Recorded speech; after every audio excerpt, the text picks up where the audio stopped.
दुनिया भर में 1 अरब से अधिक लोग विकलांग हैं, जो दुनिया की आबादी का 15% से अधिक है। भारत में विकलांग, अपंग, अंधे और बहरे जैसे शब्द विकलांगता के समानार्थी के रूप में प्रयोग किए जाते हैं। यहाँ संस्कृति शारीरिक पूर्णता की ओर देखती है, अर्थात संपूर्ण शरीर में विचलन, असामान्यता और दोष विकृति का संकेत देते हैं। विकलांग लोगों को सामाजिक भागीदारी में अक्सर शारीरिक बाधाएं होती हैं, जैसे कि दुर्गम परिवहन, सामुदायिक केंद्र, खेल स्थल और व्यावसायिक इमारतों इत्यादि तक जाने में। कभी-कभी परिवार के सदस्य शर्म महसूस करते हैं और सामाजिक संपर्क को हतोत्साहित करते हैं। इसके अलावा विकलांगता को लेकर कलंक की धारणा है। भारत का एक जटिल धार्मिक इतिहास है, जिसमें आस्था और आध्यात्मिकता रोज़मर्रा की ज़िंदगी में महत्वपूर्ण भूमिका निभाती हैं। यहाँ हिंदू धर्म बहुसंख्यक धर्म है और कई अल्पसंख्यक धर्म हैं। यहाँ जटिल वर्ग प्रणाली और मजबूत लिंग संरचना है, जिसमें विकलांगता की एक महत्वपूर्ण पहचान है। धार्मिक अल्पसंख्यक संबद्धता, जाति, विकलांगता की स्थिति और लिंग, इन सभी में भेदभाव की परतों को सुदृढ़ करने की क्षमता है। विकलांगता के मॉडल में मुख्यतः चिकित्सा मॉडल और सामाजिक मॉडल की बात की जाती है। विकलांगता के चिकित्सा मॉडल में विकलांग व्यक्ति अपना इलाज कराने का प्रयास करते हैं, ताकि वे एक सक्षम अवस्था में जितना संभव हो सके वापस आ सके। इस मॉडल के अनुसार समस्या विकलांग व्यक्ति में निहित है, जो अपने आसपास के वातावरण के साथ संयोजित नहीं हो सकता है। इसके विपरीत विकलांगता का सामाजिक मॉडल यह मानता है कि विकलांगता का निर्माण समाज द्वारा किया जाता है और हमारा समाज गैर विकलांग लोगों द्वारा और उनके लिए बनाया गया है। जो कोई भी उस मॉडल में फिट नहीं हो सकता है, वह विकलांग है। दिव्यांगता, जिसका साधारण अर्थ है कोई कार्य करने में असमर्थता। यूनिसेफ यानी संयुक्त राष्ट्र बाल कोष के अनुसार दिव्यांगता के साथ जीने को एक दीर्घकालिक शारीरिक, मानसिक, बौद्धिक या संवेदी हानि के रूप में परिभाषित किया जाता है, जो पर्यावरण के साथ बातचीत में दूसरों के साथ समान आधार पर समाज में किसी की भागीदारी में बाधा डालता है। भारत में दिव्यांगता 2011 की जनगणना के अनुसार 2.68 करोड़ जनसंख्या दिव्यांगता का शिकार है, जिसमें से सिर्फ 55% लोग ही साक्षर हैं। अंतर्राष्ट्रीय स्तर पर दिव्यांगता दिवस को 3 दिसंबर को मनाया जाता है। भारत में दिव्यांगता कानून के अनुसार 21 प्रकार की दिव्यांगता शामिल हैं, जो कि आगे मेरी सहपाठी आपको बताएंगी। जैसे कि अनाथालय में बच्चों को या बुजुर्गों को लिए दुनिया भर में काम किया जाता है, उसी तरह दिव्यांगों के लिए भी कुछ संगठन कार्य करते हैं, जैसे कि अंतर्राष्ट्रीय विकलांगता संघ, अंतर्राष्ट्रीय दिव्यांगता अधिकार संघ, गैर सरकारी संगठन जैसे सेंस इंटरनेशनल इंडिया, दिया फाउंडेशन, सार्थक एजुकेशनल ट्रस्ट, एसेट्रा। दिव्यांगों के सामान्य मानव अधिकार भी होते हैं, जैसे भर्तियों में 4% का आरक्षण, सरकारी नौकरी तथा उच्च शिक्षा का अधिकार, समावेशी शिक्षा का अधिकार, कानूनी सहायता का अधिकार। इन सब जानकारियों से हम समझ सकते हैं कि दिव्यांगों को भी हमें सामान्य अधिकार देने चाहिए तथा अपने में शामिल करना चाहिए और उनकी मदद करनी चाहिए। विकलांगता के प्रकार। आरपीडब्ल्यूडी एक्ट 2016 के तहत दिव्यांगता के प्रकार को 7 से बढ़ाकर 21 कर दिया गया है, जिनकी व्याख्या कुछ इस प्रकार है। पहली, अंधता। इस स्थिति में व्यक्ति किसी वस्तु या अक्षर को देख नहीं पाता, इसे दृष्टिहीनता के नाम से भी जाना जाता है। दूसरा, अल्पदृष्टि। इस स्थिति में किसी भी व्यक्ति की आँखों की रोशनी 3/6 या 6/6 न होकर इससे बहुत कम 6/18 या 20/60 या फिर इससे भी कम हो जाती है, लेकिन डॉक्टर की सलाह से इस अल्पदृष्टि का इलाज करा सकते हैं। तीसरा, कुष्ठ रोग। यह कुष्ठ रोग एक पुरानी संक्रामक बीमारी है। यह मुख्य रूप से त्वचा, आँख, नसों एवं परिधीय तंत्रिका तंत्र को प्रभावित करती है। चौथा, श्रवण दोष, इस स्थिति में बालक की सुनने की शक्ति समाप्त हो जाती है, जिसे बहरापन भी कहते हैं। 5वां, लोकोमोटर डिसेबिलिटी, इसमें व्यक्ति एक जगह से दूसरी जगह जाने में असमर्थता महसूस करता है, लेकिन मुख्य रूप से इसे हड्डियों के जोड़ों और मांसपेशियों से जुड़ी विकलांगता के रूप में देखा जाता है। 6वां, बौनापन। बौनापन एक विकास विकार है जिसमें 4 फीट 10 इंच से कम वयस्क शरीर की ऊंचाई वाले मनुष्य को प्रभावित माना जाता है। 7वां, बौद्धिक अक्षमता। इस प्रकार के बालक में बुद्धि का विकास कम होने के कारण दैनिक कार्य, सामाजिक कार्य, पढ़ाई में परेशानी जैसी अन्य परेशानियों का सामना करना पड़ता है। 8वीं, मानसिक मंदता। यह समस्या बच्चे के 0 से 18 वर्ष के दौरान प्रकट होती है। इस समस्या से जूझ रहे बच्चे की मानसिक स्थिति अन्य बच्चों की तुलना में कम रहती है। 9वां, आत्म केंद्रित स्पेक्ट्रम विकार। यह एक तंत्रिका संबंधी और विकासात्मक विकार है जिसके लक्षण जीवन के प्रारंभिक 2 वर्षों में दिखाई देते हैं। ऑटिज्म मुख्य रूप से व्यक्ति के संचार, व्यवहार, संज्ञानात्मक, भावनात्मक, सामाजिक और शारीरिक स्वास्थ्य को प्रभावित करता है। 10, सेरेब्रल पाल्सी।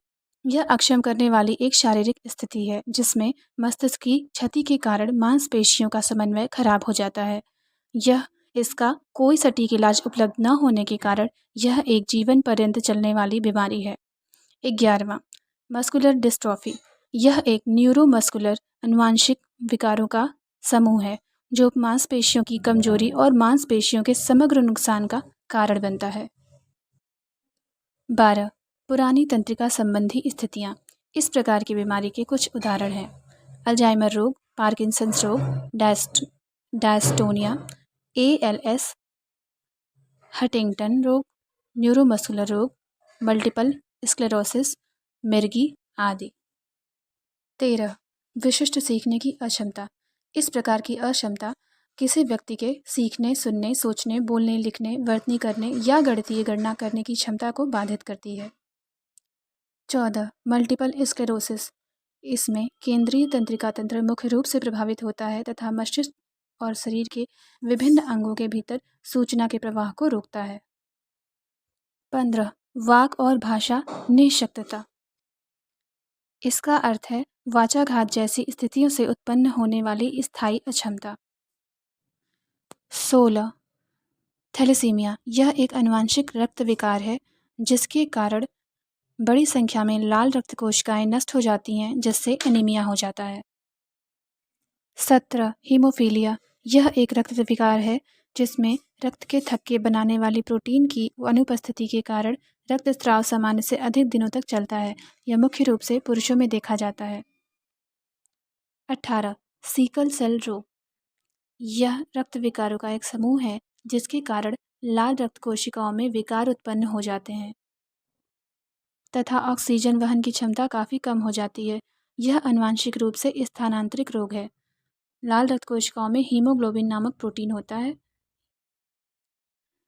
तथा इसमें विकार उत्पन्न होने के कारण शरीर के सभी भागों में ऑक्सीजन की आपूर्ति बाधित होती है।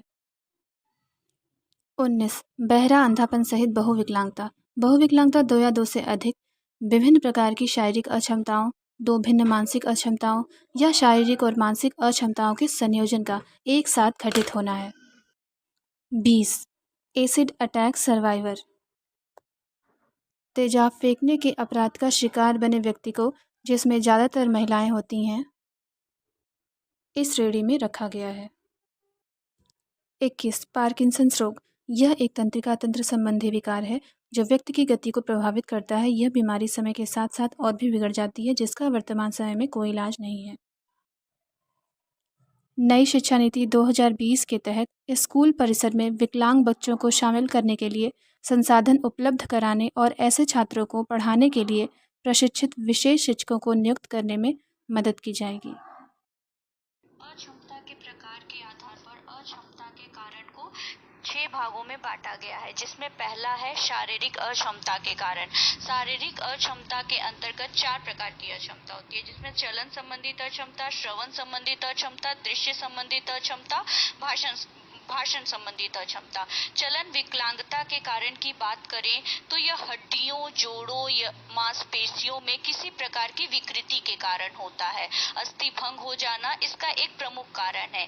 इसके अलावा चलन असक्तता के भी और कई कारण हैं, जिसमें मस्तिष्क पक्षाघात, पोलियो, कुष्ठ रोग, जिसका पहले इलाज हो चुका है और जिसका इलाज नहीं हुआ है, जैसे कि दिल का दौरा पड़ना, हड्डियों की समस्या, कैंसर इसमें मुख्य है। श्रवण अक्षमता से ग्रसित व्यक्ति को सुनने में समस्या होती है। सुनने में तकलीफ कई कारणों से और किसी उम्र में हो सकती है, जैसे कि कानों से पर्स बहना, कान की हड्डी में गड़बड़ी, ईयर कनाल में इन्फेक्शन,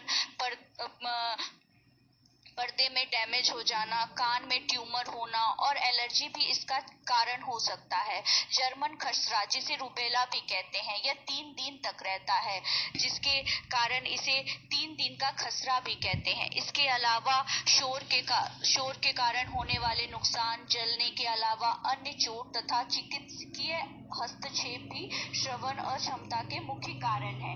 दृश्य अक्षमता के कारण की बात करें तो इसमें मोतियाबिंद और ग्लूकोमा, जिसमें पुतली फैल जाती है और नेत्र की दृष्टि धीरे धीरे चली जाती है, दृश्य असक्तता के मुख्य कारण है। इसके अलावा जन्म से 1 महीने के दौरान और बाद में होने वाले आंखों का दर्द, गंभीर दस्त भी प्रमुख कारण है, जिसकी वजह से व्यक्ति दृश्य अक्षमता का शिकार हो सकता है। अब भाषा संबंधित अक्षमता से व्यक्ति इसकी बात करें तो कुछ भी बोलने, सीखने और समझने में परेशानी का अनुभव करता है।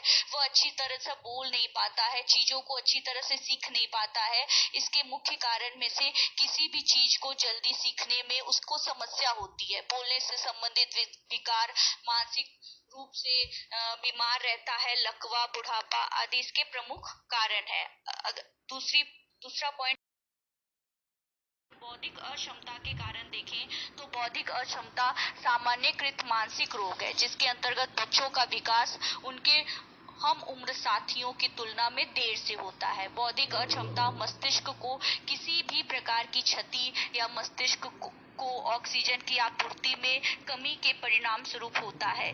स्थिति अलगाव में मौजूद हो सकती है। यह जन्म दोष या आनुवंशिक स्थिति की विशेषताओं में से भी एक हो सकती है। बौद्धिक अक्षमता के सबसे आम कारणों में आनुवंशिक स्थितियां हैं, जैसे आनुवंशिक और गुणसूत्र संबंधित विकार बौद्धिक अक्षमता के कारण बन सकती है, जो अन्य समस्याओं और विशिष्ट विशेषताओं के साथ सह अस्तित्व में है। आनुवंशिक विसंगतियों से कुछ जुड़े down syndrome, fragile x syndrome है। इसके भी कई कारण हैं। प्रसव के पूर्व कारण होते हैं और जन्म के दौरान समस्या होती है। अगर प्रसव के पूर्व कारण की बात करें तो जैसे कि गर्भावस्था के दौरान भ्रूण के मस्तिष्क में विकास में किसी भी तरह का हस्तक्षेप बच्चे के विकास में देरी का कारण बन सकता है। वार और रोग के कारण की बात करें तो आज के समय में किसी भी व्यक्ति की बात करें, सबके पास किसी न किसी चीज को लेकर तनाव है। युवाओं में तनाव बढ़ रहा है, लिहाजा वे कई बीमारियों की चपेट में आ रहे हैं। काम और जीवन के बीच संतुलन न बना पाना, ऑफिस के काम का ज्यादा प्रेशर होना, हर छोटी बात पर ज्यादा सोचना, तनाव लेना, मानसिक रोगों के सामान्य रूप से विभिन्न आनुवंशिक और पर्यावरणीय कारकों के कारण होने का अनुमान लगाया जाता है। यह निम्न है। आनुवंशिकता, मानसिक रोग उन लोगों में अधिक आम है जिनके रिश्तेदारों को भी मानसिक बीमारी होती है। कुछ आनुवंशिक कारक हैं जो आपके मानसिक रोग के विकास के जोखिम को बढ़ा सकते हैं और आपकी जिंदगी की स्थिति इससे ही आरंभ कर सकते हैं। जन्म से पहले कुछ पर्यावरण कारणों का संपर्क, जैसे कि गर्भ में पर्यावरणीय तनाव, उत्तेजनात्मक स्थितियां, विषाक्त प्रभाव या शराब या ड्रग्स के संपर्क में आने से कभी कभी मानसिक रोग हो सकता है। मस्तिष्क आधार, न्यूरोट्रांसमीटर स्वाभाविक रूप से मस्तिष्क के रसायनों को आपके मस्तिष्क और शरीर के अन्य हिस्सों में ले जाते हैं। जब इन रसायनों से जुड़े तंत्रिका तंत्र ठीक से काम नहीं करते हैं तो तंत्रिका तंत्र में परिवर्तन आते रहते हैं, जिससे कि डिप्रेशन, अवसाद आ जाता है। इसके अलावा बचपन में मस्तिष्क में लगने वाले चोट भी मस्तिष्क अशक्तता के कारण हो सकते हैं। तंत्रिका संबंधित स्थितियां, न्यूरोलॉजिकल समस्या उस स्थिति को संदर्भित करता है जिसमें मस्तिष्क, नर्व्स और रीढ़ की हड्डियों पर प्रतिकूल प्रभाव पड़ता है। विभिन्न कारण हो सकते हैं, जिनमें विशेष रूप से पैदाइशी असामान्यता, इन्फेक्शन, असामान्य जीवन शैली, पर्यावरण और स्वास्थ्य, अनुवांशिक विकार, जन्मजात असामान्यता, संक्रमण, जीवन शैली, विभिन्न स्वास्थ्य संबंधित मुद्दे जैसे कि कुपोषण और मस्तिष्क, तंत्रिका और रीढ़ की हड्डी से जुड़ी चोट समस्याएं इसमें शामिल हैं। कई अक्षमताओं के कारण, जिसे मल्टीपल डिसेबिलिटीज कहा जाता है, की बात करें तो इसमें मस्तिष्क की गंभीर हानि आमतौर पर मुख्य कारण है, जो तंत्रिका संबंधित गतिविधि, बुद्धि, गतिशीलता, संवेदनशीलता के कई क्षेत्रों को प्रभावित करती है। इसमें छात्र की अक्षमता का कारण अज्ञात है। अध्ययनों से पता चला है कि गंभीर बौद्धिक हानि वाले सभी बच्चों में से लगभग 3/4 का एक कारण जैविक कारण होता है, जो आमतौर पर एक जन्म पूर्व बायोमेडिकल कारक होता है। अन्य मामलों में विशिष्ट अनुवांशिक कारक है, जो जीन या गुणसूत्र असामान्यताओं के कारण विशेष प्रकार की हानि के कारण बनते हैं।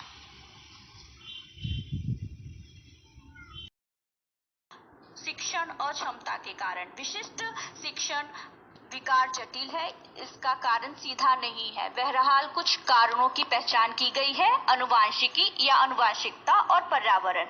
सीखने की अक्षमताओं में एक मजबूत अनुवांशिक घटक होता है। यदि किसी बच्चे के माता पिता सीखने की अक्षमता से ग्रस्त हैं, तो बच्चे में विशिष्ट अधिगम विकार होने का जोखिम बहुत ही अधिक हो जाता है। कभी कभी सीसा जैसे विषाक्त पदार्थों के संपर्क में आने से विशिष्ट शिक्षण विकार के विकास में योगदान हो सकता है, या प्रसव के पूर्व खराब पोषण या विषाक्त पदार्थ के संपर्क में आना। यदि माता पिता अन्य रिश्तेदार को सामान्य कठिनाई है अनुवांशिकता और जीन संबंधी, तो बच्चों में 100% वो समस्या आने की चांसेस बढ़ जाते हैं। जन्म के बाद होने वाली दुर्घटनाएं जैसे कि सिर में चोट लगना, कुपोषण विशिष्ट शिक्षण अक्षमता के कारण बन सकते हैं।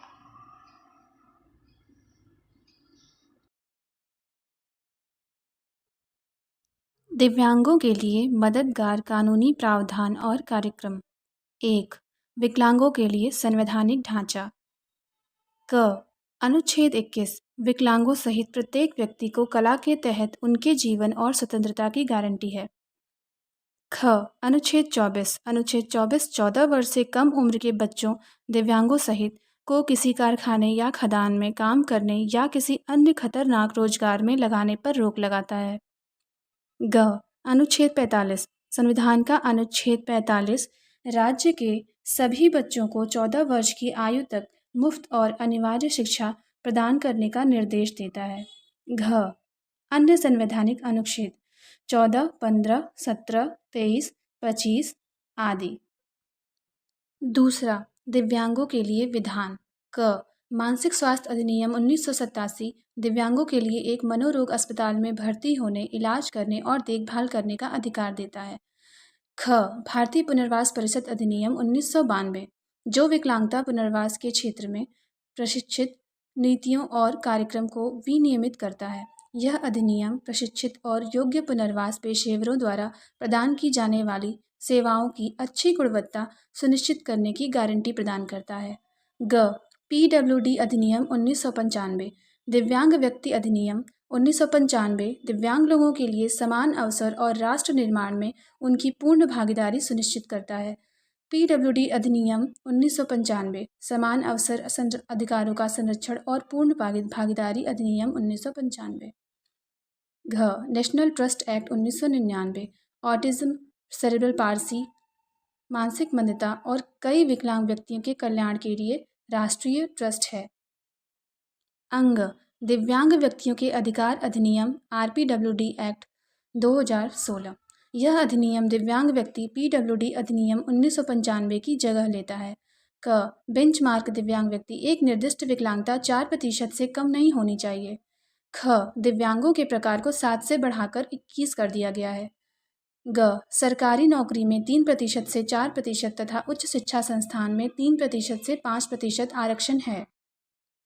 घ बेंचमार्क दिव्यांगता वाले 6 से 8 साल के बच्चे को मुफ्त शिक्षा का अधिकार होगा। अंग सार्वजनिक भवनों सुलभ भारत अभियान में पहुंच सुनिश्चित करने पर बल दिया गया है।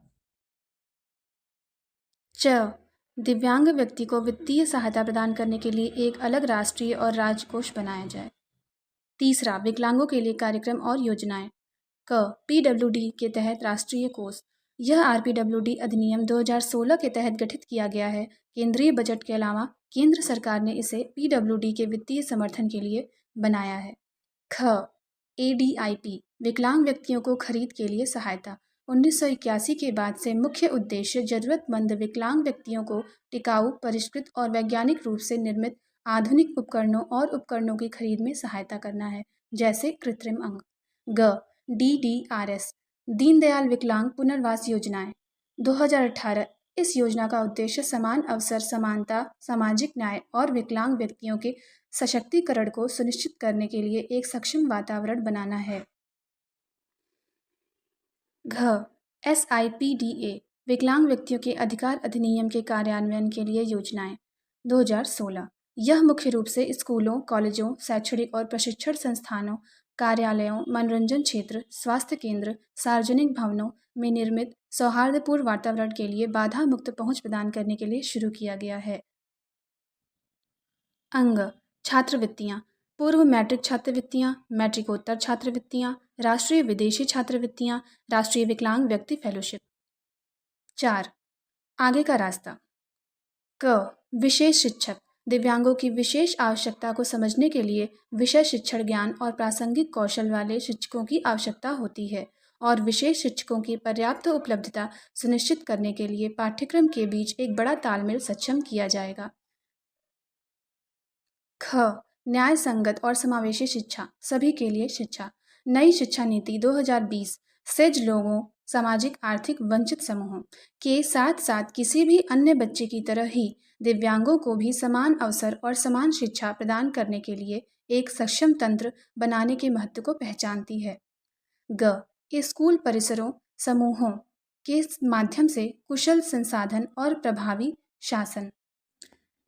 नई शिक्षा नीति 2020 यह भी सुझाव देती है कि स्कूल परिसरों या समूहों की स्थापना और परिसरों में संसाधनों के बंटवारे से विकलांग बच्चों के लिए बेहतर समर्थन जैसे कई लाभ होंगे।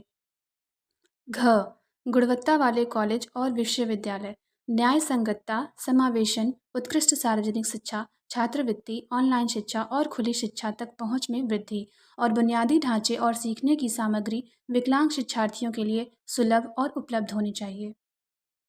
सहायक तकनीकी दिव्यांगजनों हेतु एक वरदान से कम नहीं, जिसे विश्व स्वास्थ्य संगठन द्वारा भली भांति परिभाषित किया गया है।